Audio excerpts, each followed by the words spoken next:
SciLearning by Saleha Ansari. Let us today start with the remaining part of unsolved problems of kinetic theory of gases and radiations. In the last lecture, we have stopped on the 14th question. So today we will begin with the 15th one. At what temperature will oxygen molecules have same RMS speed as helium molecules at STP? तो पहले हम क्या करेंगे, उसने हमें दो molecules दिया है, कौन से, ऑक्सीजन और हीलियम. तो हम दोनों का भी साइमल्टेनियसली जो गिवन डेटा है वो लिखते जाएंगे. फाइन. तो ऑक्सीजन एंड हीलियम.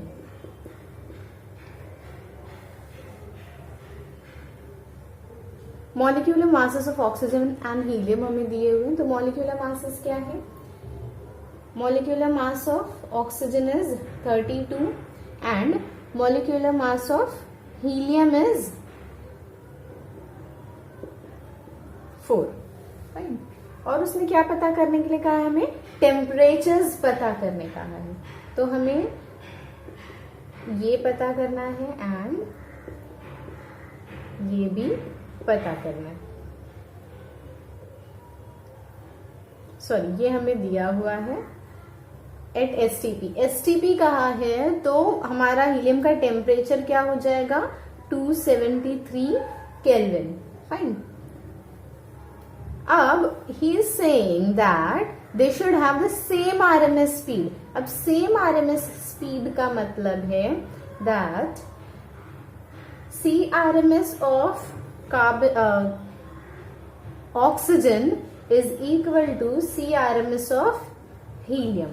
तो हमारे पास इतना डेटा है जो उसने हमें क्वेश्चन में प्रोवाइड किया है. अब हमें उसके टेम्परेचर्स पता करने हैं. तो व्हाट वी विल डू, देखो हमें ये पता है कि CRMS की का जो फॉर्मूला है that is √3 RT upon molecular weight. अगर आप लोगों को फॉर्मूला नहीं याद है तो डिस्क्रिप्शन बॉक्स में मैंने लिंक प्रोवाइड की है, वहां से आप पूरे फॉर्मूलाज डाउनलोड कर सकते हैं and for this chapter and you can see that. So अगर मैं ये फॉर्मूला आगे अप्लाई करती हूँ तो ये यहाँ पे इस केस में क्या हो जाएगा? Carbon dioxide, it's CRMS for oxygen. तो इस केस में क्या हो जाएगा? मैं इसे CRMS ही लिख देती हूँ फॉर ऑक्सीजन. अदरवाइज आप लोग भी उसे मेरी तरह कार्बन डाइऑक्साइड पढ़ेंगे. CRMS of helium. ठीक है. अब अगर मैं यहाँ पर ये फॉर्मूला सब्स्टिट्यूट करूं तो क्या हो जाएगा? √3 RT of oxygen upon molecular weight of oxygen will be equal to √3 RT of helium and molecular weight of helium. Under root दोनों तरफ है, कैंसिल हो जाएंगी. 3R दोनों तरफ है, वो भी कैंसिल हो जाएगा. बचेगा क्या? T of oxygen upon molecular weight of oxygen upon T of helium upon M of helium. Correct. अब ये तीनों हमारे पास है, ये नहीं है. Substitute and find the value for that. T0 will be equal to THE into MO2 upon MHE. तो THE क्या है? 273 into 32 upon 4. 4 1 जा 4, 4 8 जा 32. मल्टीप्लाई करो, आंसर आएगा 2184 केल्विन. ठीक है. सिंपल प्रॉब्लम थी. So let us move towards the next problem. Compare the RMS speed of hydrogen molecule at 127 degrees Celsius with the RMS speed of oxygen molecules at 27 degrees Celsius, given that molecular masses of hydrogen and oxygen are 2 and 32 respectively. यहाँ पे आप लोगों को molecular weights दिया हुआ है. अगर नहीं भी दिया हो तो भी आप लोगों को टेंशन लेने की जरूरत नहीं है, आपको मॉलिक्यूलर वेट्स निकालना केमिस्ट्री में सिखाया जाता है, correct. So again we will write the data. Temperature दिया है हमें हाइड्रोजन मॉलिक्यूल के लिए 127 डिग्री सेल्सियस। मैंने पहले भी कहा था कि हमें हर इस चैप्टर में जितने भी डिग्री सेल्सियस वाले टेम्परेचर है हमें उसे केल्विन में कन्वर्ट करना होगा बाय एडिंग 273। तो ये हो जाएगा 400 केल्विन। देन हमें टेम्परेचर ऑक्सीजन के लिए भी दिया है, दैट इज 27 डिग्री सेल्सियस। हम इसमें भी 273 ऐड करेंगे तो हमें आंसर मिलेगा 300 केल्विन। अब मॉलिक्यूलर मास ऑफ H2 दिया है 2 and molecular mass of O2 दिया है 32. What we have to find is we have to compare the RMS speed of hydrogen and oxygen. It means हमें C RMS of H2, C RMS of H2 upon C RMS of O2 पता करना है। Fine. जैसा हमने इससे पहले वाला problem किया था ये सिमिलर वे में ही चलने वाला है। तो CRMS का फॉर्मूला पता है हमें, √3RT upon M0। Same formula से हम आगे बढ़ेंगे। तो लेट अस सब्स्टिट्यूट। अब देखो मैं डायरेक्टली ये भी कह सकती हूँ कि 3R कॉमन है, कांस्टेंट है, तो हम उसे ऐसे भी लिख सकते हैं CRMS is directly proportional to √T upon M0। अब अगर मैं CRMS ऑफ हाइड्रोजन लूं तो ये हो जाएगा √TH2 अपॉन MH2, करेक्ट। और अगर हम CRMS ऑफ O2 लेते हैं तो this will become TO2 upon MO2। अब अगर मैं दोनों को डिवाइड कर दूं तो प्रोपोर्शनैलिटी की साइन हट जाएगी क्योंकि जो कांस्टेंट होता है वो कैंसिल हो जाएगा। So this will become CRMS of H2 upon CRMS of O2 will be equal to √TH2 upon MH2। अब ये जो नीचे वाला पार्ट है क्योंकि हम साथ ही में लिख रहे हैं तो ये उल्टा हो जाएगा, मीन्स जो M है वो ऊपर चला जाएगा, जो T है वो नीचे आ जाएगा।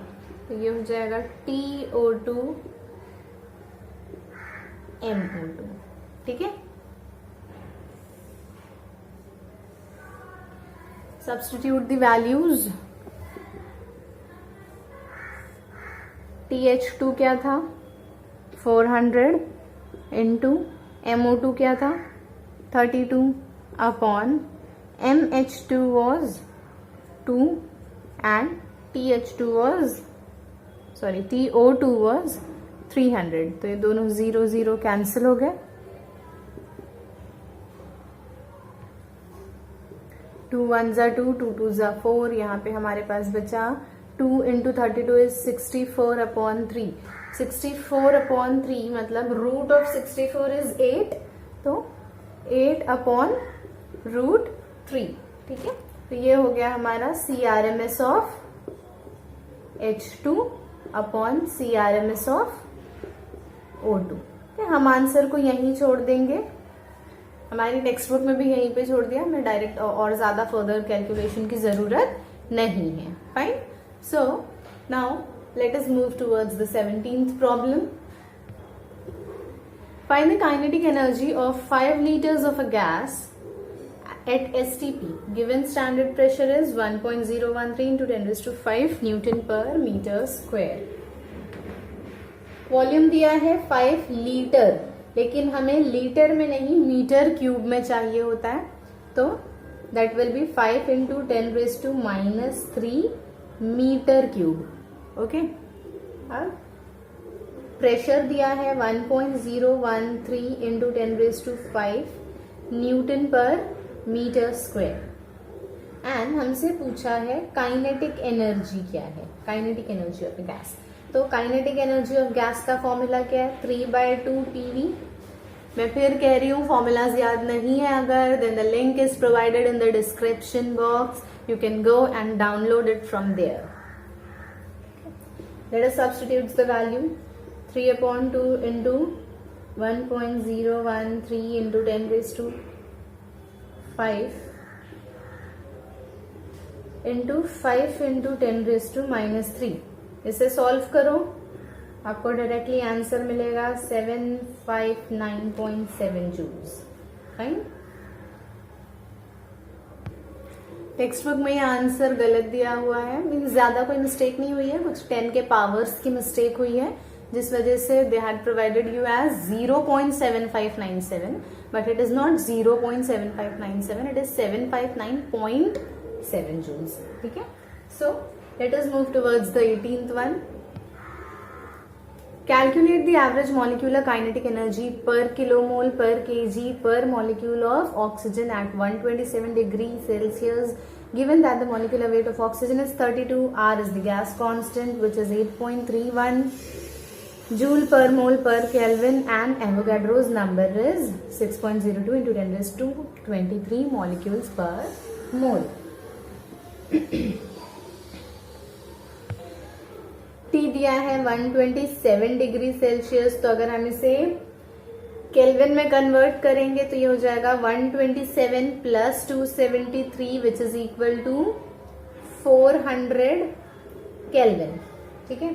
फिर आपको मॉलिक्यूलर वेट दिया हुआ है जो है 32, गैस कांस्टेंट दिया है 8.31 जूल पर मोल पर केल्विन. इसको अगर हम किलोमोल में कन्वर्ट करें, किलोमोल में हम इसलिए कन्वर्ट कर रहे हैं क्योंकि यहाँ पे हमें किलोमोल्स में आंसर चाहिए. ठीक है. तो किलोमोल में कन्वर्ट करने के लिए 10⁻³ से मल्टीप्लाई करना पड़ेगा, जो हो जाएगा 8310 जूल पर किलोमोल केल्विन. ठीक है. एवोगैड्रोस नंबर दिया हुआ है 6.02 इंटू 10⁻23 मॉलिक्यूल्स पर मोल. ठीक है. अब पहला क्या फाइंड करना है हमें, काइनेटिक एनर्जी पर किलोमोल. तो काइनेटिक एनर्जी पर किलोमोल का फॉर्मूला है 3/2 RT. वैल्यूज पुट करो, आंसर आ जाएगा 3/2 8310 into 400. Multiply everything, you'll get the answer as 4.986 into 10⁻6 joules per kilomole. ठीक है. सेकेंड आपसे पूछा गया है kinetic energy per KG. Kinetic energy per KG, तो उसका फॉर्मूला है 3/2 RT upon MO, molecular weight. ठीक है. तो अब 3/2 RT तो हमें पहले से पता है, let us directly divide it with MO. क्या हो जाएगा 4.986 इंटू 10⁻6 अपॉन मॉलिक्यूलर वेट कितना है 32. आंसर आ जाएगा आपका 1.558 इंटू 10⁻5 जूल पर केजी. थर्ड आपसे पूछा है काइनेटिक एनर्जी पर molecule.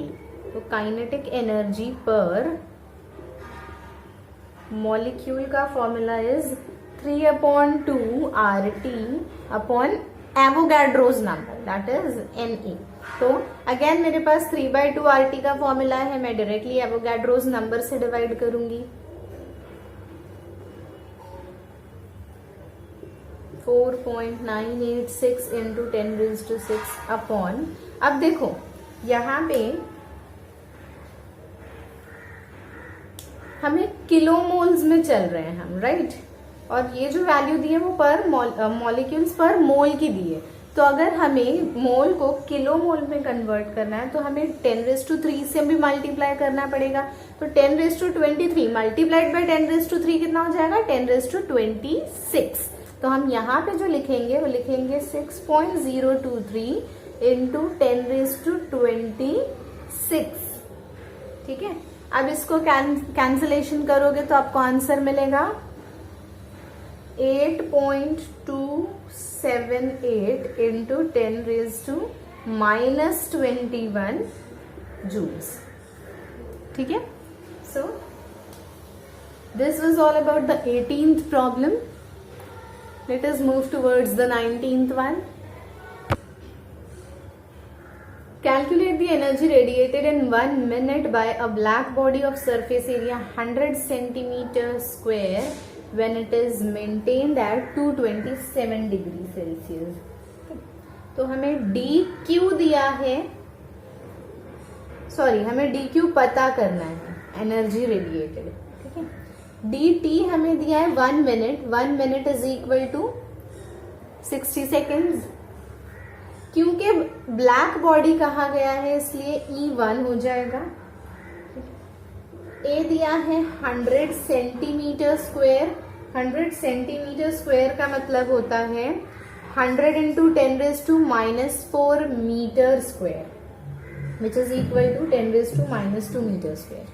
Okay, and then temperature दिया है 227 degree Celsius which is equal to 500 kelvin. तो this is the data which is provided. And जो चीज इसमें नहीं दी है वो है स्टीफेंस कांस्टेंट की वैल्यू। बट आपको ये पता होना चाहिए कि स्टीफेंस कांस्टेंट की वैल्यू है 5.67 इंटू 10⁻⁻8 वॉट पर मीटर स्क्वेयर Kelvin⁻⁴। ठीक है, let us start solving it.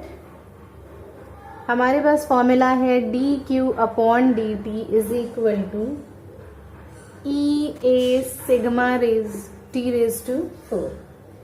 ये ब्लैक बॉडी के लिए है। वैसे तो हम नॉर्मली जो लिखते हैं ब्लैक बॉडी के लिए E1 हो जाएगा, नॉर्मली हम लिखते हैं T⁴ माइनस T⁻⁴। ठीक है, सराउंडिंग टेम्परेचर को भी हम माइनस करते हैं, वो एक्चुअल फॉर्मूला। लेकिन यहाँ पे हम सराउंडिंग टेम्परेचर नहीं लेंगे क्योंकि हमें क्वेश्चन में कोई भी सराउंडिंग टेम्परेचर प्रोवाइडेड नहीं है। ठीक है, हमारे पास कोई सराउंडिंग की डिटेल नहीं है, तो हम डायरेक्टली यही फॉर्मूला यूज करेंगे फॉर ब्लैक बॉडी। अब ये dt इधर आ जाएगा तो मल्टीप्लाई हो जाएगा, dq will be E(a⁻T⁴ into dt। हमारे पास ये सारी वैल्यूज हैं। E इज 1 तो नहीं लिखोगे तो भी चलेगा, लिखना है तो भी कोई प्रॉब्लम नहीं है। इट इज 1 इंटू a है 10⁻⁻2, सिग्मा की वैल्यू 5.67 इंटू 10⁻⁻8 इंटू T⁴ मतलब 500⁻⁴। अब ये सबको मल्टीप्लाई करो। नेक्स्ट आपको dt भी दिया है जो है 60 सेकेंड्स। ठीक है, सो सबको मल्टीप्लाई करोगे आपको डायरेक्टली आंसर मिल जाएगा 2126 जूल्स। तो this is the value for dq। Fine, let us move towards the next one. Energy is emitted from a hole in an electric furnace at the rate of 20 watt. यहाँ पे energy emitted जो दिया हुआ है that is 20 watt, ये actual में आपको dq/dt दिया है, that is the rate of loss of heat. Okay, तो I can directly write dq/dt is equal to 20 watt. यहाँ पे हम होल को ब्लैक बॉडी कंसिडर करेंगे। फाइन, देन उसने हमें when the temperature of the furnace is 727 degree Celsius, तो T दिया है 727 degree Celsius which is 1000 kelvin. अब 1000 केल्विन का क्या मतलब है, 10⁻³ केल्विन। सिग्मा की वैल्यू हमें प्रोवाइड की गई है यहाँ पर, नहीं भी प्रोवाइड की जाए तो आपको याद होनी चाहिए 5.7 इंटू 10⁻⁻8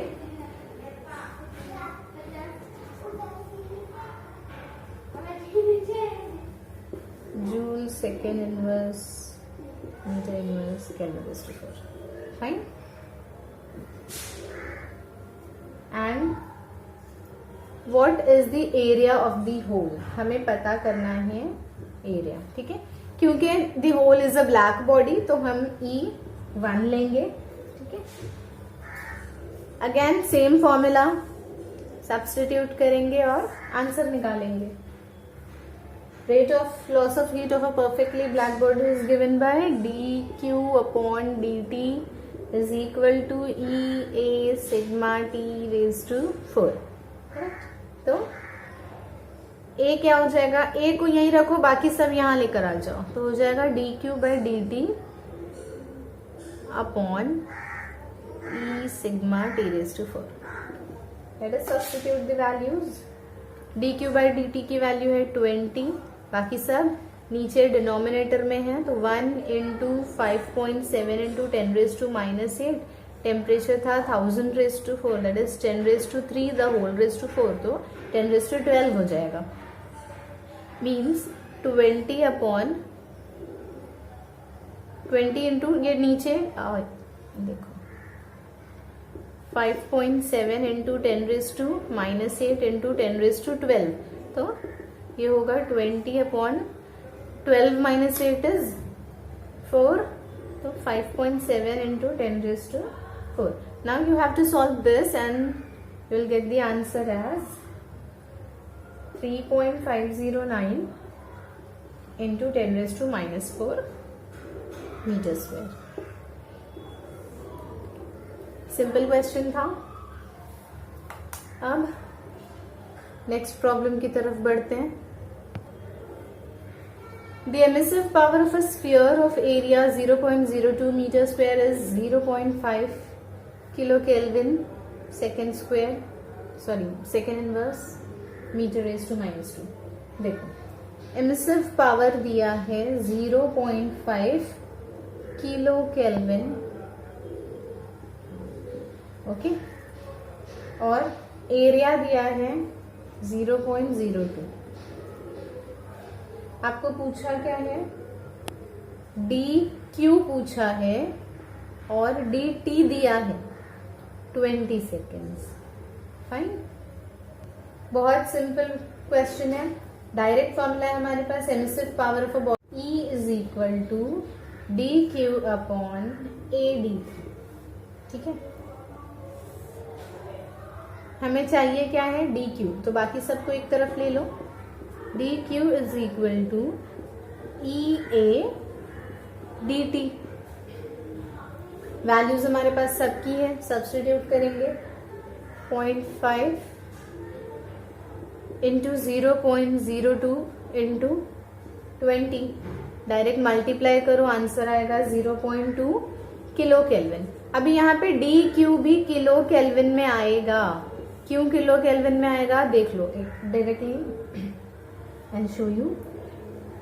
dQ, ठीक है, E emissive power, emissive power का आपको यूनिट क्या दिया है, किलो केल्विन। सेकेंड भी नीचे है, m² भी नीचे है, माइनस की साइन मतलब डिनोमिनेटर, राइट। अब उसके बाद A सरफेस एरिया क्या है, टाइम क्या है, सेकेंड। ठीक है, तो ये सेकेंड कैंसिल, m² कैंसिल, बचा क्या, सिर्फ किलो केल्विन, सो किलो कैलोरीज। तो dQ की यूनिट क्या होगी, किलो कैलोरीज। ठीक है, so one next problem is compare the rates of emission of heat bye a black body maintained eight 727 degree Celsius and at 227 degree Celsius if the black bodies are surrounded by an enclosure at 27 degree Celsius। देखो यहाँ पे हमें surrounding temperature भी दिया हुआ है, what would be the ratios of their rates of loss of heat.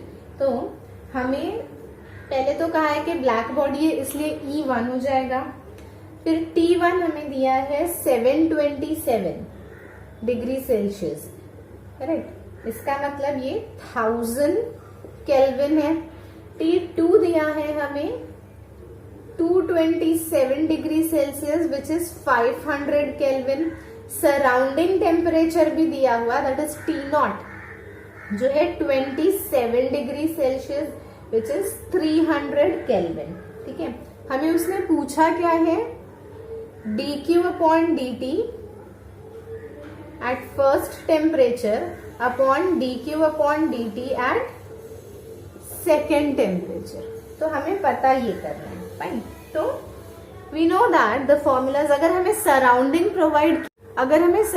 Provide किया है तो हमारा फॉर्मूला क्या हो जाएगा dq बाय dt का, dq by dt will become EA sigma, पहले हम क्या लिखते थे EA सिग्मा T⁴, करेक्ट, लेकिन मैंने उस प्रॉब्लम में भी कहा था कि अगर सराउंडिंग टेम्परेचर दिया हुआ है तो ये हो जाएगा T⁴ माइनस T⁴। ओके, तो क्योंकि हमें T1 दो टेम्परेचर्स हैं, अगर मैं ये dq बाई dt एट 1 निकालूं तो ये भी 1 हो जाएगा, फाइन। क्योंकि दोनों सेम बॉडी है इस वजह से उसका सिग्मा तो वैसे भी कांस्टेंट है, एरिया चेंज नहीं होगा, करेक्ट। तो ये होगा dq by dt at temperature 2 EA sigma T⁴ minus T⁴।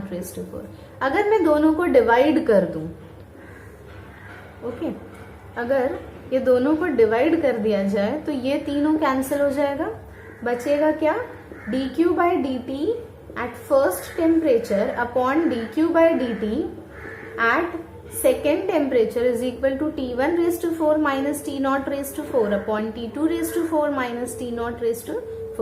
Value substitute करेंगे, क्या मिलेगा, 1000⁴ minus 300⁴ upon 500⁴ minus 300⁴।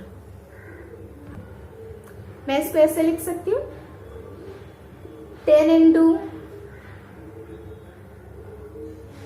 10⁻², the whole raise to 4, है ना, 1000 है ना, तो 10 इंटू 10⁻², लिख सकते हैं, the whole raise to 4 into 3 into 10⁻², the whole raise to 4 upon 5 into 10⁻², the whole raise to 4 minus 3 into 10⁻², the whole raise to 4। ठीक है,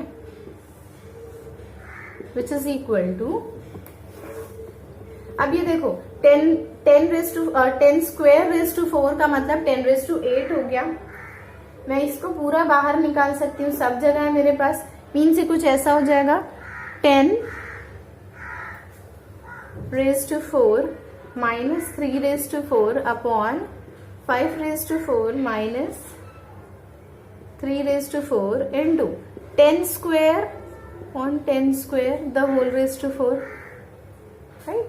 मैंने यहाँ का 10 स्क्वायर यहाँ का 10 स्क्वायर बाहर निकाल लिया और पावर भी दोनों का साथ में लिख दिया, तो ये कैंसिल हो जाएगा, बचा 1 का power 4 is all equal to 1, तो ये थोड़ा और सिंपल हो गया, 10⁻⁴ माइनस 3⁻⁴ अपॉन 5⁻⁴ माइनस 3⁻⁴।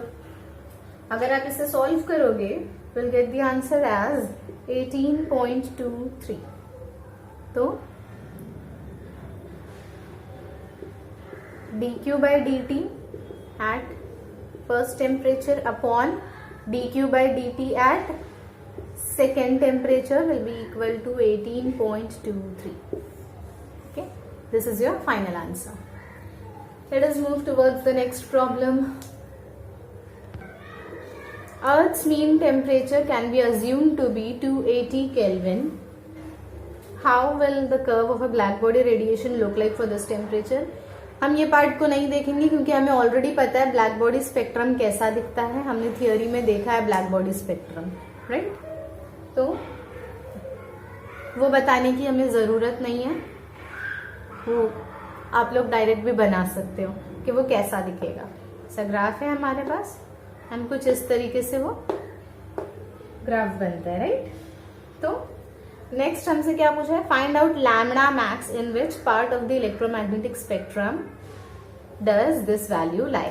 ठीक है, तो हमें लैम्डा मैक्स निकालने के लिए कहा गया है। आपको T दिया है 280 केल्विन। ठीक है, यहाँ पे एक चीज जो नहीं प्रोवाइडेड है वो मैं लिख देती हूँ, जो है Wien's constant B 2.897 into 10⁻³ metre kelvin. ठीक है, ये वेन्स कांस्टेंट की वैल्यू है, हमसे लैम्डा मैक्स पूछा है। डायरेक्ट फॉर्मूला है, कोई बड़ा वो नहीं है। तो फॉर्मूला क्या है हमारा, lambda max into T is equal to B. Okay, तो हमें लैम्डा मैक्स पता करना है, तो लैम्डा मैक्स क्या हो जाएगा, B upon T. Lambda max is equal to B upon T. B की वैल्यू 2.897 इंटू 10⁻³ अपॉन टी दिया है 280। तो इसको सॉल्व करोगे आपको आंसर मिल जाएगा, lambda max is equal to 1.035 into 10⁻⁵ metre. तो अगर मैं इसको ऐसा लिखूं 10.35 इंटू 10⁻⁻6 मीटर, तो ये हो जाएगा 10.35 माइक्रोमीटर। और 10.35 माइक्रोमीटर की जो वेवलेंथ रेंज है वो आती है माइक्रोवेव रीजन में। ओके, अब इसके लिए आपको इलेक्ट्रोमैग्नेटिक स्पेक्ट्रम याद होना चाहिए with the ranges of wavelength. ठीक है, तो ये आता है माइक्रोवेव रीजन के अंदर। So I will write here, therefore it comes under microwave region of electromagnetic spectrum. आपको 11th स्टैंडर्ड की टेक्स्ट बुक में इलेक्ट्रोमैग्नेटिक स्पेक्ट्रम दिया हुआ था, उसकी रेंजेस भी दी हुई थी। okay? उससे टैली कर लीजिएगा। Okay, so let us move towards the 24th problem, that is the second last problem of this chapter. Let us write what is the data provided to us. I won't read the question, I will directly write the data. R दिया है 2.5 centimeter. Temperature of the chamber is maintained at 100 degree. तो chamber का temperature that is surrounding temperature हमें दिया है 100 degree Celsius, जिसका मतलब है 373 केल्विन। और at what rate energy must be supplied to the copper sphere to maintain the temperature at 110। तो T1 दिया है 110 डिग्री सेल्सियस, मतलब 383 केल्विन। क्योंकि ये ब्लैक एंड बॉडी कहाँ है, मीन्स E की वैल्यू 1 हो जाएगी। सिग्मा हमें उसने दिया हुआ है 5.76 into 10⁻⁻8 joule second inverse metre -2 kelvin -4। ठीक है, सो ब्लैक बॉडी के लिए क्या होता है, हमें टेम्परेचर कांस्टेंट रखना है। ठीक है, अगर टेम्परेचर कांस्टेंट है इसका मतलब the rate at which the heat is supplied should be equal to the rate at which the heat is lost. मैं लिख देती हूं यहां, the rate at which heat is supplied is equal to the rate at which heat is lost. ठीक है, तो ये क्या हो जाएगा, the rate at which the heat is supplied. Formula क्या है, E A sigma T⁻⁴ minus T0⁻⁴। ठीक है,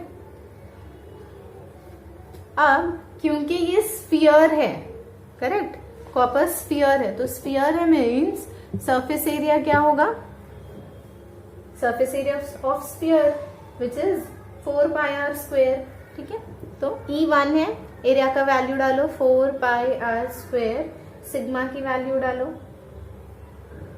आर ऑलरेडी हमें पता है क्या है, चलो मैं डायरेक्ट सारी वैल्यूज ही डाल देती हूँ। एक minute, let me right sigma T⁴ minus T⁴, ठीक है।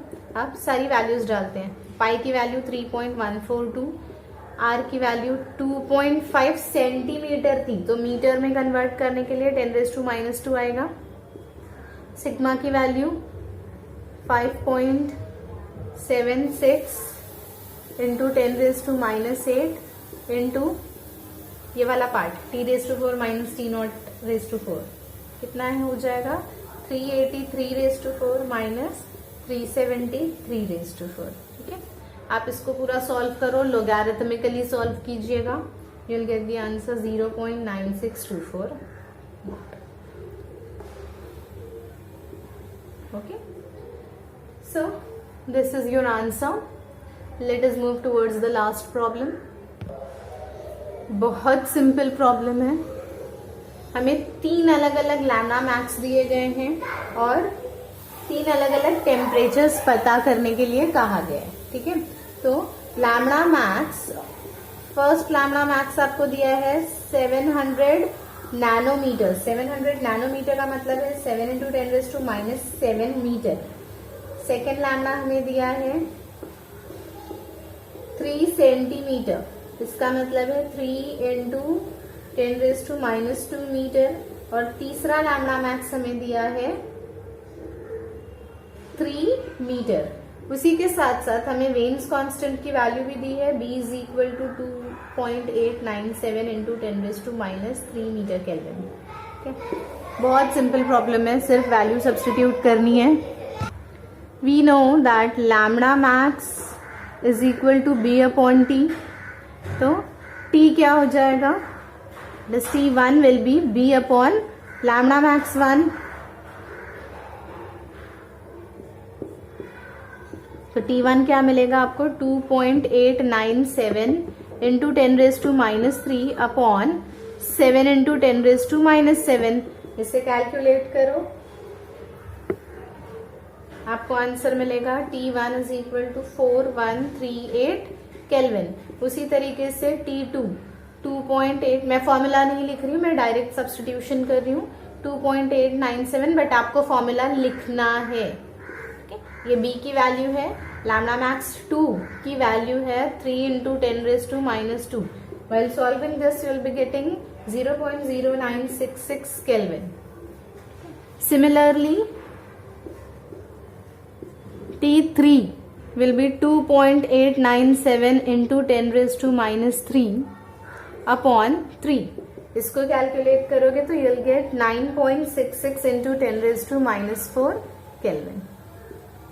Done? So, with this we are done with all the unsolved problems of this chapter, and in the next lecture we'll be dealing with the problems of some another chapter. Okay? Till then, bye. Take care.